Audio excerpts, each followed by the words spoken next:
പിണറായി സർക്കാരിന്റെ കാലത്ത് ഏറ്റവും കൂടുതൽ കോളിളക്കം സൃഷ്ടിച്ച ഒരു കേസാണ് നവീൻ ബാബുവിന്റെ ആത്മഹത്യ. നവീൻ ബാബുവിനെ ആത്മഹത്യയിലേക്ക് തള്ളിവിട്ടത് അന്ന് കളക്ടറേറ്റിൽ പി ദിവ്യ നടത്തിയ പ്രസംഗമായിരുന്നു. ക്ഷണിക്കാത്ത പരിപാടിയിലാണ് അന്ന് പി ദിവ്യ പങ്കെടുക്കുകയും നവീൻ ബാബുവിനെ അപമാനിച്ചതും. നവീൻ ബാബു അഴിമതി കാണിച്ചു എന്നൊക്കെയായിരുന്നു പി ദിവ്യ അന്ന് പറഞ്ഞത്. അന്ന് നവീൻ ബാബുവിന്റെ കുടുംബം ഈ കേസ് CBIക്ക് വിടണം എന്നാവശ്യപ്പെട്ടുകൊണ്ട് സർക്കാരിന് പലതവണ കത്തുകൾ നൽകിയിരുന്നു. പല CPMൽ തന്നെ പല MLAമാരെയും മന്ത്രിയൊക്കെ കണ്ടിരുന്നു.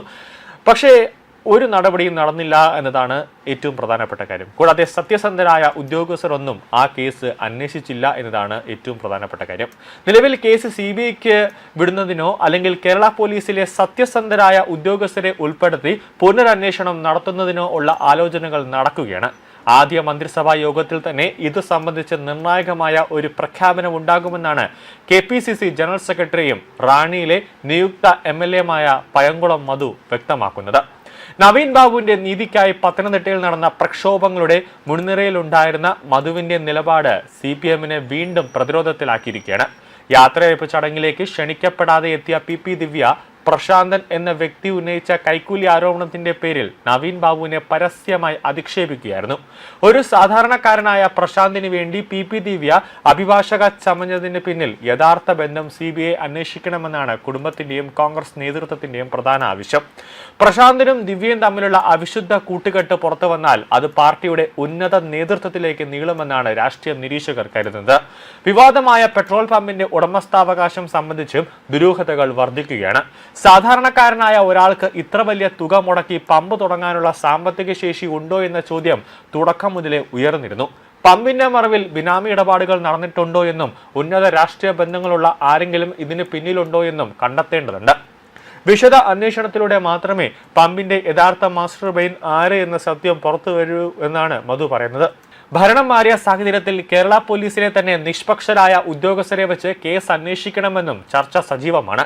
നേരത്തെ നടന്ന അന്വേഷണത്തിൽ പല തെളിവുകളും അട്ടിമറിക്കപ്പെട്ടതായി ആക്ഷേപമുണ്ട്. നവീൻ ബാബുവിന് നൽകാനായി കൈക്കൂലി തുക പ്രശാന്ത് സംഘടിപ്പിച്ചത് എവിടെ നിന്നാണ് എന്ന കാര്യത്തിൽ ഇപ്പോഴും വ്യക്തതയില്ല. ഈ തുകയുടെ സാമ്പത്തിക സ്രോതസ് കൃത്യമായി അന്വേഷിച്ചാൽ ഇതിന് പിന്നിലെ ഗൂഢാലോചന വെളിച്ചത്ത് കൊണ്ടുവരാൻ സാധിക്കും. നവീൻ ബാബുവിന്റെ കുടുംബം ഉന്നയിക്കുന്ന 3 പ്രധാന ചോദ്യങ്ങളുണ്ട്. അതിന്റെ ഉത്തരം കണ്ടെത്തേണ്ടതാണ് ആദ്യം പുതിയതായി കേസ് അന്വേഷിക്കുന്ന അന്വേഷണ സംഘത്തിന്റെ പ്രധാന ലക്ഷ്യം. ഒന്നാമതായി, യാത്രയയപ്പ് ചടങ്ങിൽ പ്രശാന്തിന് വേണ്ടി സംസാരിക്കാൻ പി ദിവ്യയ്ക്ക് എന്ത് ബന്ധമാണ് പി ദിവ്യയും പ്രശാന്ത് തമ്മിലുള്ളത് എന്ന ഉത്തരം കണ്ടെത്തേണ്ടത് അത്യാവശ്യമാണ്. രണ്ടാമതായി, പെട്രോൾ പമ്പിന്റെ യഥാർത്ഥ ഉടമ ആര് എന്ന് ശാസ്ത്രീയമായി തെളിയിക്കണം.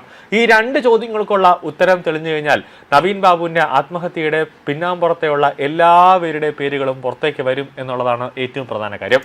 മൂന്നാമതായി, കൈക്കൂലി കൊടുക്കാൻ വേണ്ടിയുള്ള തുകയുടെ സാമ്പത്തിക സ്രോതസ് എവിടെ നിന്നാണെന്ന് വ്യക്തമാക്കണം. ഈ കേസ് വീണ്ടും ഒരു പുനരന്വേഷണം കോൺഗ്രസ് നടത്താൻ ഒരുങ്ങുമ്പോൾ, അതായത് കോൺഗ്രസ് സത്യപ്രതിജ്ഞ ചെയ്ത് അധികാരത്തിലേക്ക് വരുമ്പോൾ അവർ പോലീസ് ഉദ്യോഗസ്ഥരെ വെച്ച് അന്വേഷിക്കാനായിട്ട് നടത്തുമ്പോൾ CPMലെ ഒരുപാട് നേതാക്കന്മാരുടെ നെഞ്ചിടിക്കും. ഈ ആദ്യത്തെ 2 ചോദ്യത്തിൻ്റെ ഒരു പ്രധാനപ്പെട്ട ഉത്തരം കണ്ടെത്തിയാൽ അതിൽ നിന്ന് തന്നെ എല്ലാവരുടെയും പേരുകൾ, ഇതിൻ്റെ പിന്നിൽ കളിച്ച മാസ്റ്റർ ബ്രെയിൻ ആയിട്ടുള്ള എല്ലാവരുടെയും പേരുകൾ പുറത്തേക്ക് വരുമെന്ന കാര്യത്തിൽ യാതൊരു സംശയവുമില്ല.